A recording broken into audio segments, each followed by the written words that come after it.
Greetings, Doctor Wolfula here to present a very important special audio presentation that your ears cannot dare unlisten to. Does that make sense? Oh, it doesn't matter. Listen to this.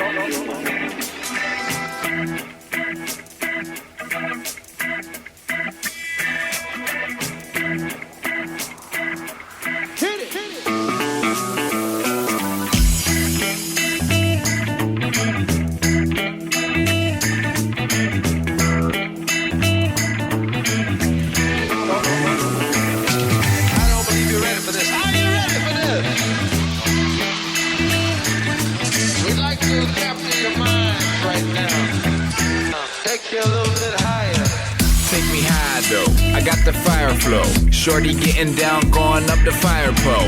Radical, in the mitten where we mad cold. I got the bullfrog flow, you a tadpole. Feel the love, feel the rush, feel the buzz, let it. Welcome to someone's favorite movie. We're coming to you from the Pod Shack outside beautiful Flint, Michigan, USA. My name is Randy, and with me is that drunken dork, my trusty co-host, Mr. Tom Co. How are you, sir? Doing very well. How about yourself, sir? I don't know. I keep tripping over my words, so that's a problem already, huh? Ugh. Hey, why break a streak, right? I know, right? What's a little stammer amongst friends, huh? Exactly. With us today, ladies and gentlemen, we have a very special guest. I mean, you're listening to this podcast, so I know this guest, dear listener, is going to be right up your alley. He's been entertaining this World Wide Web for over 10 years, and I implore you all, point your internet squarely at this man's YouTube channel, for crying out loud. You'll get countless hours of entertainment and informative reviews of horror films. Currently, he started Deaduary, a review series on George Romero's Living Dead series on his popular YouTube channel. Listeners, please clap your hands and make all sorts of loud woot noises, because our special guest, hailing from the elusive Wolfulair, is none other than the one and the only Doctor Wolfula. Hello, sir. Oh, hey, name's Sid, but I guess if you want Dr. Wolfula. Hey, thanks for having me. Absolutely. Thank you so much for being here. It's our extreme honor to have you on this program. I'm glad to be here. Excellent. Be honest. Did you do a dance of joy when you reached 100,000 subscribers? Because I would have, quite honestly. Yeah, it was like, it kind of definitely escalated like really quick towards the end. I wasn't really expecting to reach it so soon. I guess there was just a huge push from my fans to like just kind of pump up the numbers. It just happened really quick. I was really caught off guard, admittedly. Yeah. I guess I was, I don't know. It sort of is like one of those things where you think it's going to be this gigantic moment, but it really is just. Then you reach that number, and then nothing has really changed necessarily. Right. But it is like really cool to reach that kind of number, because it is a big milestone, admittedly. But the big cool thing about it, I guess the thing that commemorates the kind of thing is they send that plaque, but they ended up not sending me that. So it was just kind of like not as big of a deal, but I still got a lot of fan support and celebration through it all. So that was really great. But admittedly, I'm very, did I really deserve to reach this milestone? Like, I'm always like second guessing myself whenever I reach any milestone. I'm like, I always just, I did that. Okay. I just got to keep going pretty much. Yeah. I did watch that Q&A when one of your fans, which, by the way, your fans are amazing. They're like so loyal and devoted to you. It's great. That's what you aspire for, right? It's really, that, I mean, it pretty much is, just pretty much for the fans at this point. Because initially when you start anything, it's much more selfish, when you start like any project, it is like, well, I'm just trying to make a thing that's for me. But then eventually you get an audience and you start to think about what other people want and how that fits into what you like, and you sort of kind of bond with them and get to know the kind of things they like. Mm-hmm. And then you're like a magnet where you start to kind of absorb all the different likes and dislikes of all the people watching. So This is like, sounding familiar. yeah, they start to influence kind of the things that you get into, where it might not be stuff that you'd usually even think to watch, but because they keep asking about it, you start to look into it. Like it's a very cool kind of, I guess, just a community vibe to it that I just really, really love about it. Mm-hmm. I was going to ask you about that plaque because one of your fans made a custom commemorative 100,000 subscriber plaque, and I think that's even better, quite honestly.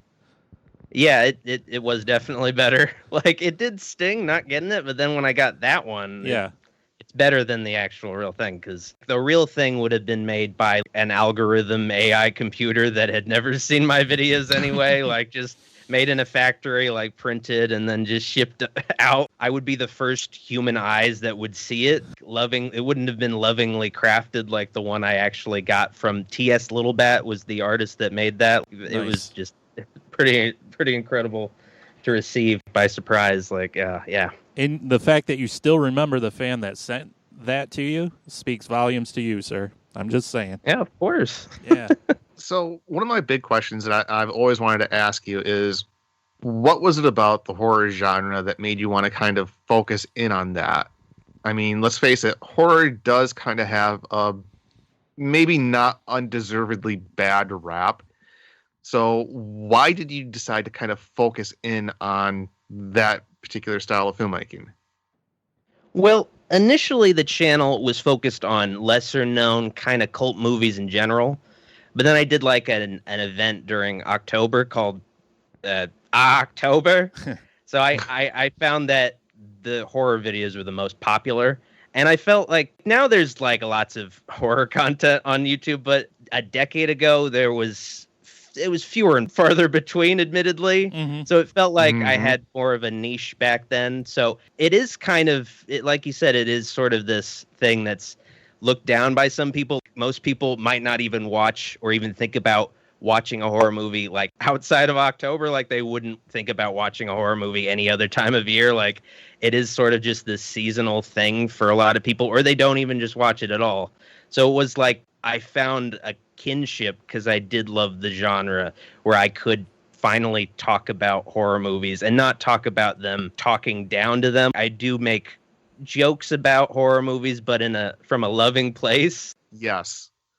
I mean, I just got done rewatching your review of Halloween 4, and I could tell that you loved that movie, but there were still plenty of things that you couldn't help but make fun of. Yeah, I mean, with that movie, I unabashedly love that movie. It's one of my favorite Halloween sequels. It's one of my favorite horror sequels, but I admit that I'm aware of the things that people dislike about it, and I don't really care about a lot of those reasons, but it's one of those things where you do have to mention really petty stuff like the Michael Myers mask in the movie looks lame, things like that. Things that I just didn't even really look at because I just, I do love these things genuinely, but it's one of those things where it is admittedly, I do have to kind of look at it from a critical place every now and then. I have to force myself to say, yeah, that's not such a great aspect of this movie, you know? I just watched your review of Texas Chainsaw 3D tonight, and it made me want to see that movie because it's everything I kind of love about horror. It's sort of cheesy and gory and weird, and there's a weird sense of humor to that movie, but that was probably completely unintentional. I mean, your review made me want to watch that. So how long did it take you to kind of find your voice in reviewing these movies to get that perfect blend of reviewing and inserting backstory and humor and personality? Like, are you still striving to hit the perfect video, or do you think you've gotten there? Or oh, I'm totally still striving to that point. Yeah.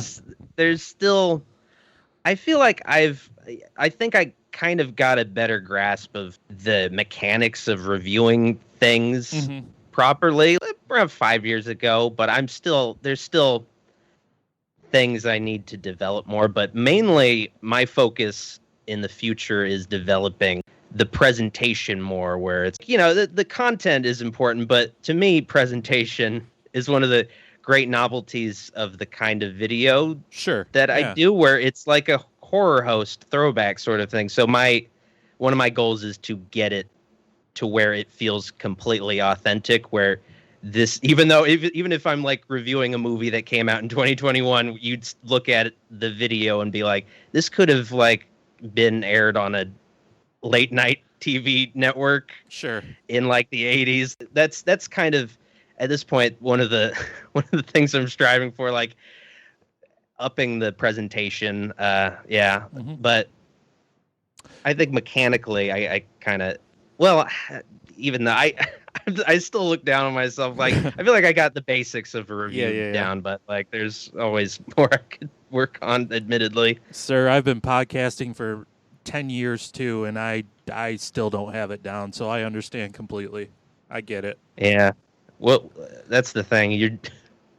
You'll never really be a master of anything. Like, even if other people might think of you that way, like I'm sure like even the most skilled craftsman in any artistic field will still be like, it's still not quite where it needs to be, Was the character of Dr. Wolfula based on anybody or based on anything in general, or just initially he started out, the Doctor Wolfula character, he started out as just, I basically put on a whole bunch of random like costume stuff, and he was just a hodgepodge kind of character. Gotcha. And his name is like a mishmash of Dr. Frankenstein, Wolfman, and Dracula, just like the three key universal monster characters, kind of as a mishmash. And his voice is pretty much kind of like just, like a Super Friends kind of Hanna-Barbera super villain kind of voice, like just a very, cliched voice. But it wasn't really based on anything specific, just kind of like one of those things where it's just, you kind of just start out with this random thing, and it kind of just, you just add all these different pieces to it, and it just kind of gets built up over time, because it was completely different initially, like just drastically. It's taken a long time to get to where it is today. Yeah, it's one of those things where you don't really know what it is right away. Right. You just have to discover it. Do you have a favorite Universal monster? Oh yeah. Ironically, it's Frankenstein's monster. Okay. The Karloff interpretation. Sure. Yeah, it's definitely my favorite. But ironically, because I have a character that's like a Frankenstein monster that Doctor Wolfula bullies. Yeah. But he's ironically the character that I do relate more with the Goulash character I play on the channel more than Dr. Wolfula. Dr. Wolfula is much more of a confident kind of figure. Yeah. Goulash is much more depressed and like anxious and just kind of mopey. Like it's more, he's more like a mood kind of character that people could relate to more. Yeah. My favorite Frankenstein's monster is like, he's like just really relatable though. As out of all the monsters though, he's just you can just see yourself in that kind of, I think a lot of people see themselves as like a pathetic creature like Karloff, but sure. But I'm sorry I interrupted you. No, it's fine. I was talking. I don't know, whatever. My favorite Universal monster has always been Creature from the Black Lagoon, and it's for no other reason than he looks pretty cool. And oh yeah, he does look cool. And the movie is awesome, but I haven't seen any of the sequels, so I don't know. I think the sequels got really weird. Like I think the last one I don't know, it had something to do with like it made like a creature that was like a spy or something. Just very strange. It was more humanoid. He had more of a human face. Like I don't know, it was weird. Yeah, that is. They got a little wacky. Yeah, as they tend to do. Do you prefer like 80s slasher icons to the Universal monsters, or vice versa? Well, 80s slashers are like my bread and butter. Like sure.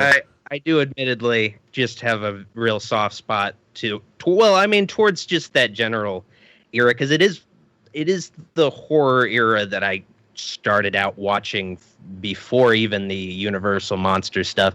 Because, that Universal Monster stuff, you have to seek a bit more, but they were constantly they'll never stop re-airing Halloween or Right. or Texas Chainsaw Massacre. They're much more easy to access and find back when video stores even existed. Finding a video store, good luck finding a Blockbuster back then that didn't have Halloween on DVD or VHS. This just the horror that I discovered first that I kind of cling to most. Now, you mentioned Goulash. What made you decide to kind of branch off and bring another character onto the show? Well, admittedly, I mean, because I when I initially created Goulash, it was just because there's certain limitations to Dr. Wolfula. I've gotten better at removing those limitations, but the initial limitations were the costume was very restrictive, and you couldn't really. It requires a lot of editing to put the footage together. Now I have a better costume that makes it easier for me to kind of slightly emote, vaguely emote, but earlier costumes, you couldn't really do much of anything. So it just made the videos a little bit more challenging to put together. So I was like, okay, a character that isn't a costume, that is just really chintzy makeup, that is just my face, but is still tied to the core character.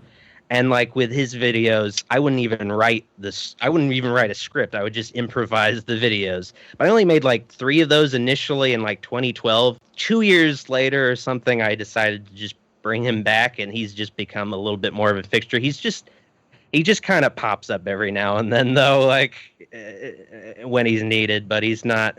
He never takes the spotlight away from Dr. Wolfula. Not for lack of trying, though. Now, you were mentioning that there have been a lot of fan requests of movies for you to review. What would you say has been the biggest surprise where you were going into this just expecting it to be an awful movie, or maybe not even having any expectations, and it ended up being a movie that you just absolutely loved? Oh, that's actually a really good question. A movie that I got requested, I was expecting to be bad, but ended up being amazing, super great, was this. I think it was aired on Nickelodeon. It was a Halloween special written by R.L. Stine and starring Christopher Lloyd, and it's called When Good Ghouls Go Bad. And I wanted to review it just based on the title. It just sounded like such a lame movie. But it ended up being one of the best Halloween specials I've ever seen. Just an amazing movie in general. And it's a special that kids are supposed to watch, but it's super dark. But even though it's something for kids that, generally you look back on things with rose-tinted glasses, I had never even heard of this. I'd never seen it. So it's not something I was nostalgic for, but watching it, I was just like, this is just great. I'm surprised not more people have seen it. It's just, if you want me to sort of rundown of it. Absolutely, yeah. Yeah. Okay, well, it's kind of a slightly convoluted plot, but essentially there's Christopher Lloyd has this grandson, and Christopher Lloyd is this quirky inventor. He's basically Doc Brown, but in a Halloween special, essentially. But Christopher Lloyd ends up getting accidentally killed, and he comes back as this zombified ghost, and he has to take down this kid who was accidentally killed and has cursed the town, and now the town can't celebrate Halloween. And this kid was this goth kid named Curtis Danko, who was killed by these bullies. And it's sort of this very surprisingly dark. I was just going to say, this is on Nickelodeon? Yeah, I guess so. I mean, they really swung for the fences with it, but honestly, they kind of got a little hardcore late at night with Snick and stuff, with Are You Afraid of the Dark? They kind of swung for the fences as far as adult content is concerned. But yeah, I definitely recommend it if you're looking for something weird and fun for a Halloween movie. But When Good Ghouls Go Bad. I like now that. For the opposite question, what was a movie that you heard nothing but great things about that you couldn't wait to watch, everybody that you heard from who watched it loved it, and then you sat down and you just thought, "Oh my God, what a piece of shit." Huh. Let me think. I don't know. I feel like I don't really like the Michael Bay produced Texas Chainsaw Massacre remake, but I have seen like people say it's super great, like it's crazy good, but I've just never really liked it. I guess that would be what I would say. It's not that bad of a movie, but it's just I've never quite agreed with folks saying it's like a great remake. I feel like it kind of makes it, I just feel like it commercializes, like ultra commercializes the original Texas Chainsaw Massacre, and Leatherface just isn't quite the same character. Like, but also, I mean, admittedly, the original movie is my favorite horror movie, so I'm probably gonna be biased, I suppose, as far as like a remake of the original is concerned. So I guess I that's what I would say. When I saw the original Texas Chainsaw, man, that stuck with me so long. It was so disturbing and realistic. I guess I was, I don't know, 17, 18 when I first saw it. Man, that disturbed me. Were you offended by Texas Chainsaw 2, which is a lot more comedic in tone? And I don't know, in some ways, it feels like that Leatherface is the Leatherface that everybody kind of associates with the franchise. Maybe I'm wrong. I haven't quite seen people say they associate that Leatherface. I feel like Chop Top in the movie is the breakout star, the Bill Moseley character. Sure. But yeah, I do love that sequel. It's a different kind of sequel, but it's different from the original. Like Tobe Hooper completely changed the whole tone of the original movie. But it's a great dark horror comedy satire of like just the 80s in general. It is a well-made horror sequel with like really great production design. The Texas battle land that the finale takes place at. Oh yeah. It's a great set piece. It is a good sequel, but it's not a sequel. It turns off a lot of people just because it isn't like tonally much of a horror movie. Like I think if you look back on it, I think only less people get killed in that one compared to the original movie. Only 3. It's gorier, but only 3 people get killed in it. Now that I'm thinking about it. Yeah. The two yuppies and then the engineer. Yeah, the engineer. What's his name? He builds the Fry house. Oh, I wish I could remember his name, but that guy just gets killed like thoroughly. Though that's the thing. The audio engineer at the radio station, he gets his face cut off. He gets like chopped up. He gets hit with a hammer by Chop Top, like just thoroughly destroyed. Like they get the whole gore quota just from one guy. Like, it's insane. But I honestly do like Texas Chainsaw Massacre 2 and also the third one, but I'm sorry I interrupted you. What is your favorite film franchise then? Is it Texas Chainsaw? Is it something else?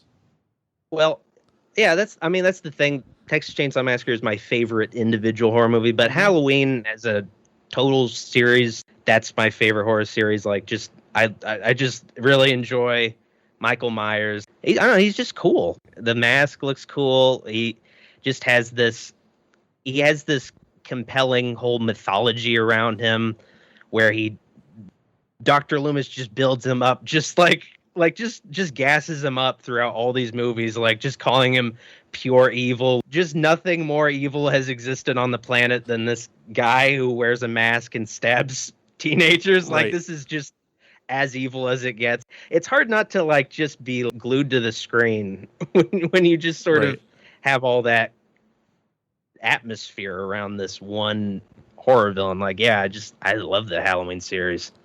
I recently binged the first 7 Friday the 13th, and all of a sudden I'm on board with that as my favorite film franchise. I'm like, this is I don't great. blame you. I don't know what mine would be. I would say I gotta always say that even though they have more bad entries than good entries, I think I still gotta have a tie as Halloween and A Nightmare on Elm Street. Yeah. Oh well, yeah. I mean, A Nightmare on Elm Street has probably the most consistent track record with sequels. Like most of them are really good. Like especially Dream Warriors. That's a great sequel. Oh it's probably the best. Well, no, not. I mean, I think Evil Dead 2 is the best horror sequel, but Dream Warriors is probably one of the top 5 horror sequels easily. Like in some ways, it's better than the original one too. Like, yeah, I mean, Nightmare on Elm Street New Line realized it was their biggest thing at that time, so they really put a lot of effort into Freddy movies, like, and it shows. Like the dream sequences are just phenomenal throughout all the Nightmare on Elm Street movies, except maybe 2, but that one wasn't as much about nightmares, though. No, that one's completely different. That one's more about, just Other homoeroticism. I'm fine with that. Oh yeah, absolutely. What other movies? Because I mean, we've only been doing this for about a year, and I've got a whole list of movies that I keep rattling off that I want to talk about. What's a movie that you keep meaning to get around to, but you just haven't had a chance to really either, I don't know, maybe crack the nut as far as how you want to approach it, or just haven't had time to sit down and talk about it yet? There is admittedly so many movies that I still need to talk about. I'd like to talk about them this year, though. Like movies like The Exorcist and its sequels, I would love to talk about those. I would love to finally just talk about Jaws and talk more about the Hellraiser series. There's a lot of horror movies and franchises I still haven't properly discussed. But that's always nice where there's still more to do, because like I've been doing this for a really long time. So I mean, luckily I mostly just covered movies nobody really gave a shit about necessarily, and so it's nice that I kind of saved a lot of. There's still plenty of great horror movies I can discuss in the future that I haven't done yet. I've heard great things about that Exorcist 3 movie. Lots of it's phenomenal. That's another example of like, because the second movie was really just bad. Right. The third movie, I think it's similar with Nightmare on Elm Street series. The second movie is pretty bad. Then they really do well with the third movie, where it's just a totally more innovative concept using the demon possession premise. Like, yeah, it's that's also probably one of the top 5 horror sequels too. Though I have to admit, I think I'm more interested in hearing your review of the second one than the third one, just because I can't wait for you to tear it apart. Yeah, that's another reason why I want to cover the Exorcist series, to finally talk about that second one, because it's a doozy. Yeah. You were mentioning that you kind of dread the day where you kind of run out of things to talk about. As a podcaster, there have been a couple times where I just feel like I've hit the wall, where it's like, oh man, what am I doing this for? Why, I don't know if I want to keep doing this. How do you avoid that yourself? Well, I think a key thing is to keep things fresh every now and then. Like, I make sure that I refresh things. I get rid of things that don't work. I revamp things to like make it more fun, where it isn't just necessarily going through the motions, where like, because I'm introducing this year like themed months and seasons more, where like there's kind of a binge quality to the videos, where you're compelled to keep watching more videos, and they have a theme, and I get to kind of, because usually like I might review like a Child's Play movie, like a random sequel, and then move on to a totally unrelated thing. Like with this, now I'm trying to do more where it's bingeable, where it's like in a series. So where I get to see, like, because like last October I did Halloween's 1 through 5, so I got to do like a thing I never did before, where I reviewed the first movie, the second movie, and I got to sort of see how they evolved. That really made it more fun to me. Like, just, and also just like revamping the visuals. Like, just the key thing is just constantly trying to come up with stuff that makes it fresh to you, essentially, where it's not just, well, I have like a formula that I'll stick to religiously. Like lately I've just been trying to just break from any sense of formula I have. I really just want to essentially just loosen things up, where it is just a few years ago I was sticking super strong to formula, where I was talking about aspects of a movie I didn't even really care about. I'm not a guy who knows a lot about music, and if like a score in a movie is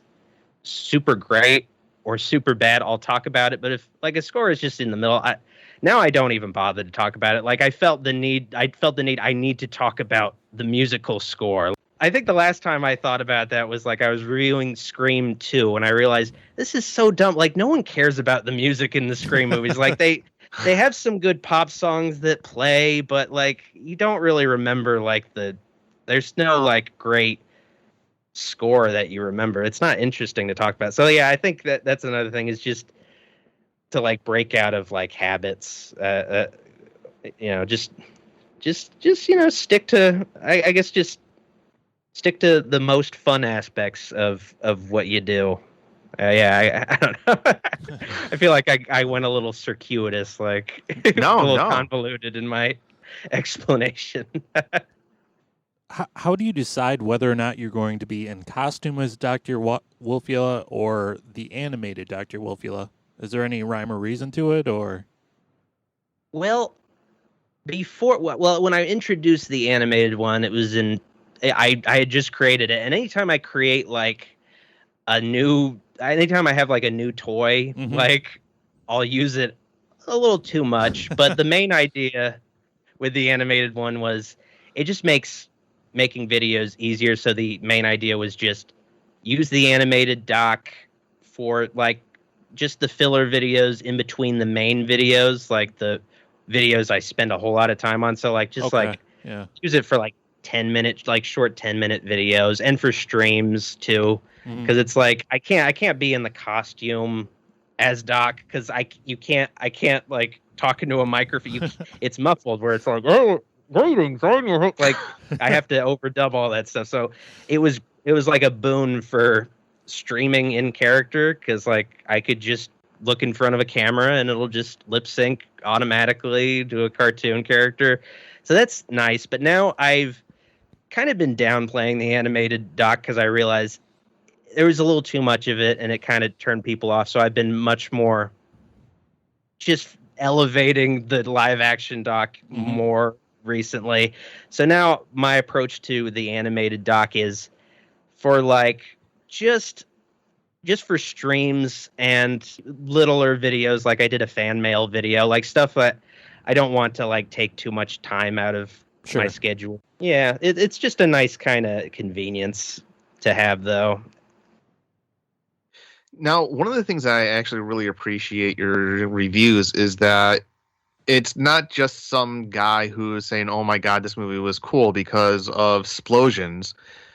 You seem to actually really know what you're talking about when it comes to film. What kind of background do you have? Like, did you go to any kind of film school, or are you just like somebody who listened to every single film commentary, or, you know, is it something in between? Well, it's a mix of both. I did go to film school, but before that, I loved DVDs. Like, I loved the medium of DVD because you had essentially a film school on a disc if the DVD was really good. You had a commentary, but you also would have like hours of behind the scenes footage about how a movie is made, like the whole process. So it just really fascinated me because, you know, I love movies, but then you get to see, wait, you can make these and this is how you make them. And it made me like appreciate it. And, you know, I did go to film school, and I did learn more about more film theory stuff, where you learn the mechanics of storytelling. And that's the part that I really focus heavily on. And I feel like that's an aspect of horror content that isn't really necessarily focused a lot on. Because I feel like, you know, because admittedly, the kills are super cool, like in a Friday the 13th movie. Sure. Oh, yeah. But the kills are only like maybe less than 10 minutes of a Friday the 13th movie. When it comes to reviewing any horror movie, I do look at what they're trying to do, but I also am very fixated on how they handle the characters and how the story is handled and how because I reviewed Night of the Living Dead recently, and something I never really appreciated before I reviewed it was they're building up conflict with Johnny and Barbara during the first 5 minutes, where like they have a very interesting discussion. Like you learn so much about these two characters before the Bill Heinzman zombie pops up. Like that's something that fascinates me, is when you can kind of get a lot of character out in just a very efficient way in a horror movie, like super quickly. It's not like mind-blowing character depth or something, but it's enough to like go on to where you can kind of where even if Barbara is like just sitting on a couch, I know a whole lot about her. Like even though she's sitting on a couch the whole movie, I know so many details about her and like what kind of person she is, like just from like just a 5-minute conversation with her brother. Like I don't know, I'm always fascinated by some of the other aspects besides just the obvious horror aspects. I don't know. It's a little strange, I admit. Thank you for bringing up DVD commentaries, because I feel that's so lacking in the streaming society we live in now. Yeah. I used to love those. Yeah, I mean I still do listen I still do listen to commentaries. I love DVDs. Like I love collecting them. My favorite, I think one of the best DVDs I had was the Peter Jackson King Kong remake DVD. Okay, because you got, that's probably has the most, especially the new Blu-ray. They have like, there's literally 16 hours of behind the scenes material, and it isn't just like, well, here's just like the people talking on the set or something. Like it's completely edited. There's like interviews giving context about everything that's happening on the set. Like it basically gives you a full rundown of the making of a big budget movie. Like just, it really fascinated me. Like, and it's something I miss because you don't get that with streaming. No. Like you don't get to know anything. Maybe like if a show is popular, like Stranger Things, they'll have the actors talking at a table together, like basically saying, hey, watch Stranger Things 3, like where it isn't really even something that has any substance to the discussion, where it is just like, there's like, that's something you don't really get. Something I do like Disney Plus. I don't really like Disney Plus that much, but what it does have most of the movies and shows, they do port over like the special features from the DVDs and Blu-rays. You'll have this like other section where you can watch like the commentary of a Star Wars movie. Yeah. That's something I hope like Netflix and but it's also something Shudder had for a while, but not as much. Like I think Shudder only had commentaries, and maybe sometimes they'd have like behind the scenes stuff. So I'm hoping more streaming stuff at least does that, because it is cool, like to know more about how something was made. Yeah, I agree completely. Yeah. I don't know if you can hear that. It started to rain. Oh, okay. Hopefully you can. I was wondering what that was. I'm like, oh. I don't know if there's anything I can do about that, though. We won't worry about it. It's fine. I was going to say. No big deal. I haven't started to urinate or anything. Just nonstop urinating into a cup or something. Yeah. So what's one trend in horror movies that you hope eventually dies out, and what's another trend that you want to see come back? Trend that I want to see die out. Well, okay. I mean, this is a very dumb thing, I guess, but I am tired of the new trend of horror sequels or reboots having the same title as the original movie. That to me is like really confusing. It gets confusing after a while. Yeah. You have to say Halloween 2018 anytime you talk about that one, because there's 3 movies called Halloween now. There's the Rob Zombie one, and of course the original John Carpenter one, and the new one by David Gordon Green. So you have to distinguish between the 3, and it's gonna get worse from there. There's 3 Black Christmas movies. It's just getting confusing, because it's gotten to the point where the current releases of Halloween 2018 have added the 40 years later subtitle. like to try to make it less confusing, I guess. But yeah, I hope we get titles that make sense, like because you can only call a movie Halloween so many times, especially in such a short a span of time as well. Because they're going to call the next Texas Chainsaw Massacre the Texas Chainsaw Massacre. No subtitle. Yeah, no subtitle, no number, no anything else. And it's just like, I know you don't want to scare people off with like calling it Texas Chainsaw Massacre Requiem or Texas Chainsaw Massacre 11 or something, but it's just, it gets a little complex. Part of me hopes at least they do something where they call it, like they put Halloween, where they might put like Texas Chainsaw Massacre on the poster, but then it turns out when you watch the movie, there's like a subtitle where like, I don't know, where this is the official title in the movie, but we're promoting it under this more lucrative title. I don't know. I think that would be at least a way to get around, having the most money-making title, I guess. But I did you ask like what I want to see? Yeah, what trend you'd like to see come back? Huh. Well, let me think. I kind of do miss. We don't get as much. The more character-driven, character-centric horror movies these days, you don't really have as many of like the iconic characters. Like there's a lot of great horror movies out right now, but you don't really have as many characters that get highlighted like a Freddy or a Jason or something like that.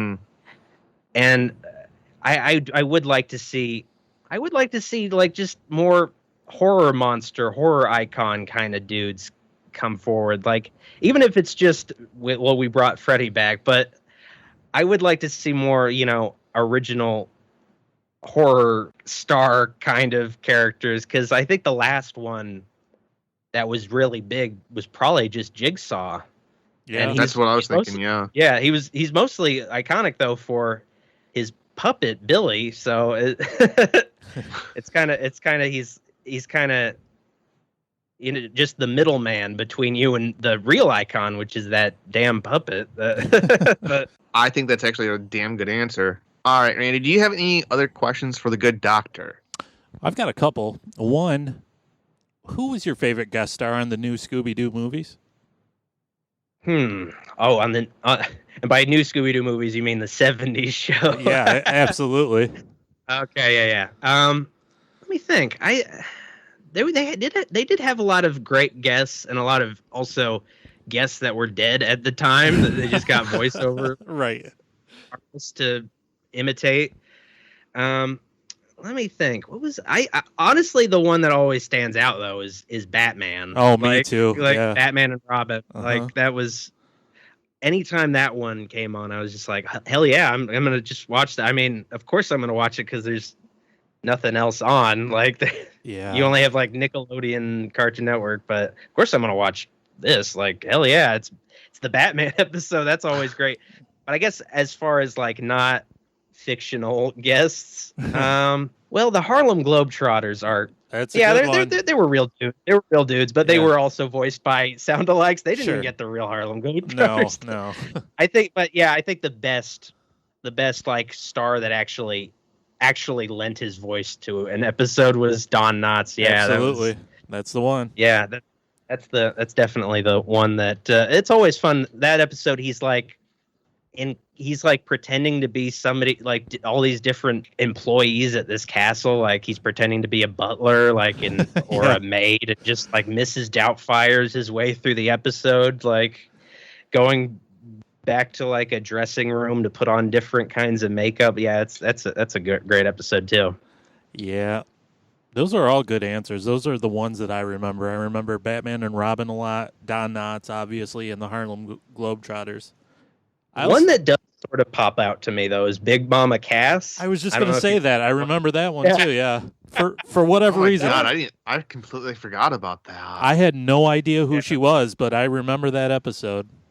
That one is like really, really unfortunate because now she's mostly probably just famous for That because she died like a few years after that episode aired. Yeah. So I think that's pretty much that whole generation and beyond's only experience with Big Mama Cass is just this Scooby-Doo episode where she like owns a candy factory. And we don't know anything about her being a singer or anything. We just know her as being like pretty much fat. Like she likes candy, like enough to buy a candy factory. Man. I remember hearing the urban legend that she choked to death on a ham sandwich. And when I heard that, I flashed back to my childhood in that episode of Scooby-Doo. And I'm like, no, that can't be. I was gonna really say I always I looked her up later and found out she was dead. Yeah. I'm sorry I interrupted you. I was gonna say I always kind of feel bad for her because one of the things that she's famous for is that urban legend, and it isn't even anywhere close to being true. Hopefully more people just remember her as just being a Scooby-Doo character. One of the things that we always do on this show is we talk about what we're currently watching. I have to be, no offense, Randy, I don't give a rat's ass what you're watching. I want to know what Sid's watching. I watched Dawn of the Dead last night, the original Dawn of the Dead. But as far as a new thing I watch, I'm going to be watching that movie that's coming out tomorrow, Willy's Wonderland, that weird Five Nights at Freddy's ripoff movie starring Nicolas Cage, which oh my I gotta God, see what that. is this? This is the first I've heard about this. You never heard of it? No. I admittedly have not seen the trailer or the posters because I want to just go into it completely blind. But I just know that it's a Five Nights at, basically, I guess I don't even know anything about his character. I just know Nick Cage spends time at this Chuck E. Cheese like horror, like this horror Chuck E. Cheese, and it's basically Five Nights at Freddy's with like just killer animatronics. Like they're pretty much flat out taking the concept. People are looking forward to it just because I guess people are super, like people with the Banana Splits movie, people are really super desperate for some reason to have a Five Nights at Freddy's movie, like to where they'll go to any other like source if they can't get it like officially, I guess. I don't know. But I'm intending to see that. I just honestly don't know anything about it beyond just the bare essentials. Let me think. What's a new movie that I watched recently, though? I end up spending a lot of time just covering one movie at a time. I get it. I did. Yeah. It is one of those things where it's like I spent like more than a week just fixated on the original Night of the Living Dead. Like that's kind of one of the curses of making my videos is that I'll just sort of just spend like an ungodly amount of time just thinking about one movie, and like anything else is just pushed out of my mind. Any desire to watch it, even like I know I've seen movies recently, they're lost in a fog of just now me thinking about Dawn of the Dead, like just thinking about what am I going to say in this. It's unfortunate, really, honestly. It's I didn't even see like that new Wonder Woman movie came out. I didn't see it. I haven't seen. I mean, I am gonna see Kong versus Godzilla.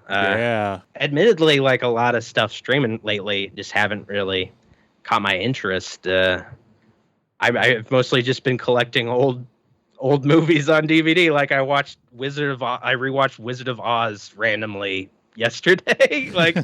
And it's a great movie. I don't care if it's slightly emasculating watching like girls singing about somewhere over the rainbow and like hanging out with a lion and a tin man, a scarecrow. I fucking love it. I was in the middle of watching again the making of documentary of that movie because nice. I love Blu-rays. I love DVDs. Yeah. I did watch that review of Night of the Living Dead that you put out, and I'm with you. Fuck G4 for putting out Night of the Tripping Dead. Like, what the hell admittedly, is that? I did make fun of that, but admittedly, I am nostalgic for it because I was like a teenager when that came out, and that was the shit to me. Mm-hmm. Like watching this dubbed over, watching it now, it is like shitty. It's super terrible. Night of the Tripping Dead on G4, but I don't know. I for some reason have a soft spot for it, even though it's nostalgia will do that to you. Yeah. Every time. It's a hell of a drug. It sure is. I mean, this is called Someone's Favorite Movie, so I have to ask you, on this show we cover movies that kind of fly under the radar, but we got to think somewhere, somehow, there's someone's favorite movie. Do you have a movie that you've seen that no one talks about, but you adore it, and you wish that more people had heard of it or talk about it? Oh, yeah.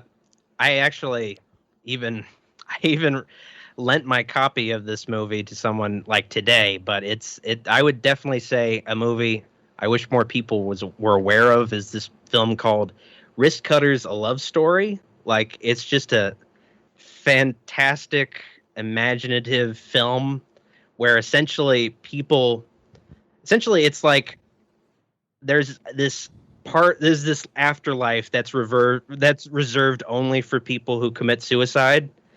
Okay. So it's basically just this fantasy world where like all the people who've committed suicide are like stuck in this. It's not really hell, but it's basically like the world we live in, just worse, where like everything is really shitty. Like, it looks kind of like a post-apocalyptic desert world. It's not a great world, but they have this society where they live out their lives, and you get to see how everybody committed suicide. And Nick Offerman appears in the movie, and you see how he commits suicide. He has like a flashback to some war. He shoots himself in the head, and then after the flashback, you see he takes off his hat, and you see just this like giant bullet hole in his head. So they'll physically have like the wounds they sustain. Like that's a cool aspect, but it's basically just a road trip movie where this guy discovers after he's killed himself that his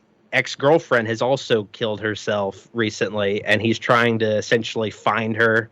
And he meets all these different characters along the way. It's a bit like The Wizard of Oz, but in a post-apocalyptic suicide world. Like, it's a great dark comedy. Yeah, I definitely wish more people knew about that, because it's a kick-ass movie. Awesome. Randy, add it to the list, sir.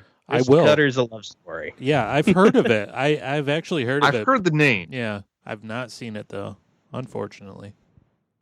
It's also an adaptation of a book too. Like, and I read that. Like, it actually also got a comic book adaptation. That book has gotten a lot of adaptations. I'm wondering if that's where I heard it from. Now that I'm thinking about it, is the comic book. Well, but the weird thing though is that it's gone by like a different title each time. So like the book is called Neller's Happy Campers, and the comic is called Kamikaze Pizza, and of course the movie is called Wrist Cutters. So it's gone by like 3 different titles based on like different things in the book. But yeah, I definitely recommend checking out the movie. It's really good. I mean, since Halloween is your favorite film franchise, have you got your hands on the novelizations of Halloween, which are like super different? I mean, I do have a PDF. Okay. Cool. of the original Halloween. Yeah, but I do have the physical recent novelization of the 2018 movie. Okay. But I don't have any of the rare ones. I was able to acquire briefly the one of the children's, like the young adult novels they made about Halloween, like the Scream Factory one. That was interesting. I kind of wish all the Halloween books were still in print and not like super expensive to get. Yeah, I know. Once I heard about them, I was like, wow, I want to get that. And then I was seeing what they were going for. I'm like, not that bad. Yeah, if you want like a complete collection of those 3 young adult Halloween books, it's going to cost you $400-$500 to get all 3. It's right. Crazy. Someday I'll stupidly get them though. So. Sure. I mean, and I'll regret it, but at the same time I'll be like, I have them now. Mission complete. I'm currently looking over at my shelf of books that I have probably spent a couple $100 on. Haven't even had a chance to really read them, so I know what you mean about the regret of the purchase. But at least finally you can say you at least have it. I know what you're talking about. Admittedly, during quarantine, I have bought a shitload of mostly movies, but also some books that I haven't gotten around to even getting to yet. I have a huge backlog. It's crazy. Also, games on Steam. I got a gaming computer recently, and I just have so much content I need to, actually get through. It's daunting.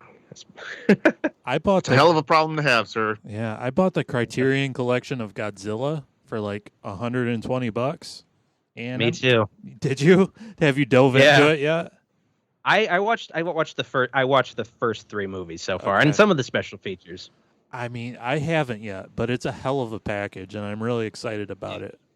I even went out of the way to make my own smaller Blu-ray cases for the disc, because that I don't know, just for the audience listening to this, like that book is like, it's bigger than any of my art books, like the book that all the discs are contained in. It's like just gigantic.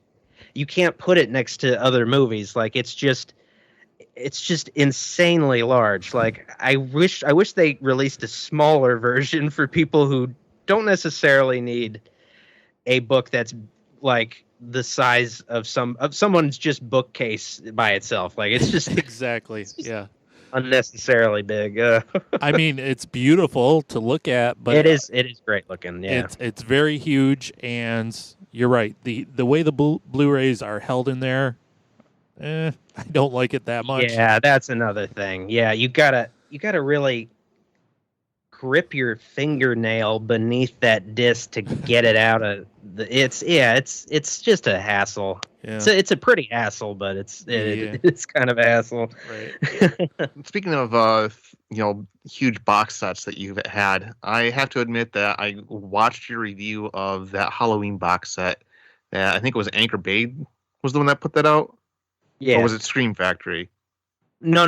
Actually, well, it was essentially one of those complicated situations where Shout Factory / Scream Factory, they had to acquire the rights from Anchor Bay to release some movies, and acquire the rights from Sony to release one movie, and acquire the rights from Universal. Like, it is like, they had to acquire so many different movie rights for that. Yeah.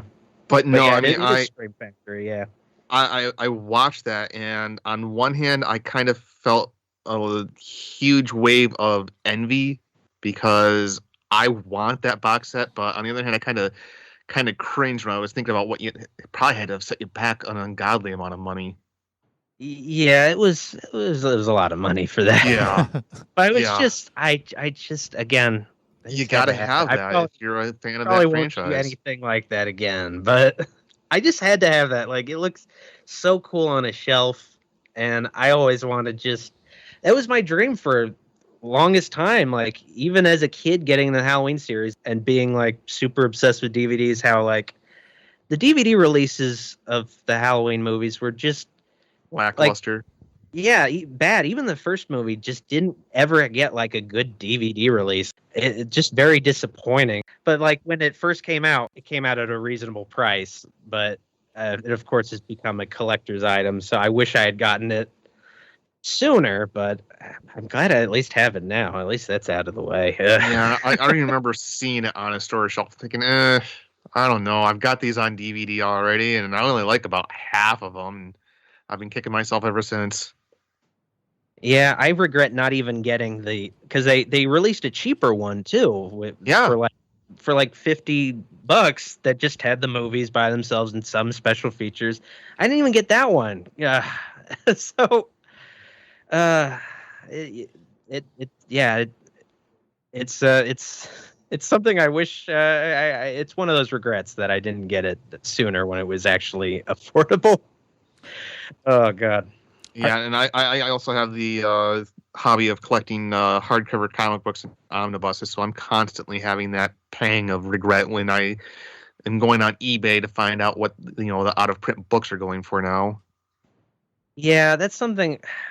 That's an aspect of comics because I love comics, but they're expensive. They're really expensive to get. Mm-hmm. Yeah, I do appreciate like they came out with DC Universe Infinite, and I guess they have the Marvel version of that for a while too. Like that's something I find that I'm not as, because my dad collected comic books. I'm not as into collecting them, but I do love reading them. So it's nice to at least be able to digitally read them. I'm more into collecting movies. Yeah. That's more my niche, I guess, in the family lineage. Is there anything else that we want to kind of poke and prod out of this good gentleman? Yeah, one more thing, just to estimate, because you might not know. How many movies do you think you have in your collection? I have an app that I keep track of my movies with, but I haven't updated it recently. But last time I checked, it was like between 250 to 300. But I've added a lot more since then, so it's a lot. It's so many. So many.